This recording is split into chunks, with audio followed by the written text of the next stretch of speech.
All right, let's go ahead and answer a couple mailbag questions. Mailbag. All right, if you have a question for us this upcoming championship week, we certainly want to hear that question. Go to the website, thefantasyfootballers.com. Click on the Submit a Question button. You can also check us out on Twitter at the FFBallers or call our voicemail question line 302-464-TFFB. We'll be answering them all week, trying to get you ready for your fantasy playoffs or your third-place matchups. Yeah. There's money on the line so in many of your leagues. So send us your questions. Jared in Philly wants to know, he says he's down 17 going into tonight's game, Monday Night Football game. He's got Calvin or Hightower for his flex. Doesn't know who to play for upside as Calvin was awful last week and Hightower was huge with the 28 carries. Says thanks for the show. What do you do if you are Jared in Philadelphia? I would start Calvin Johnson. I think Calvin Johnson has a better history. You've got one guy here who's a Hall of Fame guy going up against a bad defense, or at least a defense that can be scored on multiple times.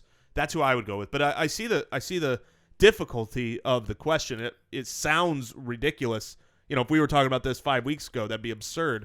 But it's a legit question. What do you guys think? I would still go with Calvin. You have to make up 17 points in a standard league for Hightower. I mean, you need 100. You need 100 yards and a score at the very least for Hightower to come close to that. So I would go with Calvin. I tend to agree, especially depending on. For Hightower to get that, the game flow has to go perfectly right for him. For Calvin to get that, it might take a couple big plays, and that can happen later in the game even if things aren't going right. So very tough decision. And if you're just asking me who's the safer play in terms of total points, it's probably Hightower right now with the carry count, but that doesn't mean he hits 17. So I think Calvin's your better upside. I agree with these guys. All right, Rob in Long Island has the same question we discussed earlier. Should I start Chris Ivory or Bilal Powell against the Patriots next week? He's in a half-point PPR league. I'd love to hear Mike's opinion on this because Jason and I kind of debated that. Ivory gets the volume. We said they about the same in touches this past week, but Powell was much better. I mean, just your eyeballs told you Powell was much better. So what would you do if you were in his situation? He's in trying to get to the title. So I'm pulling up the or number. Win the title.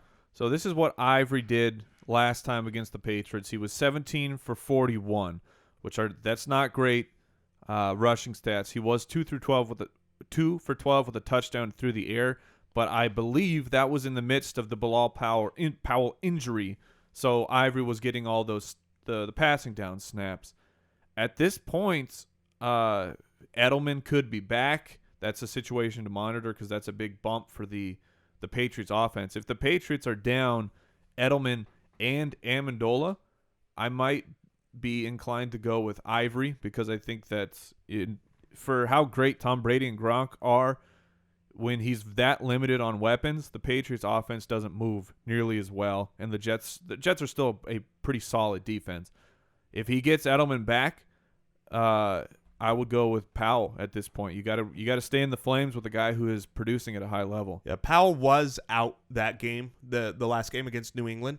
So that's why Chris Ivory got 17 carries. I will say this: the last 3 weeks in a half-point scoring the way he has, Powell has 21.4, 17, and 18, and I don't expect them to be up. So that would be my argument for Powell.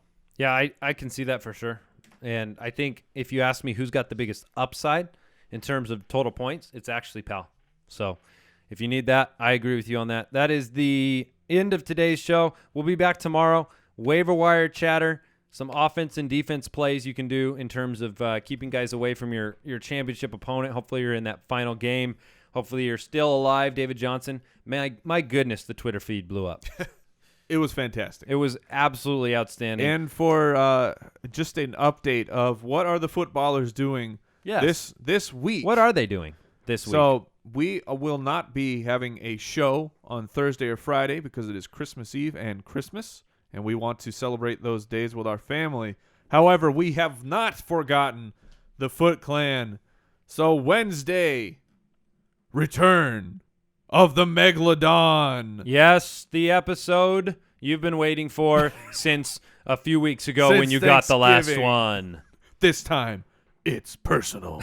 Right. This is playoff time. Playoff Megalodon. This is not a normal version.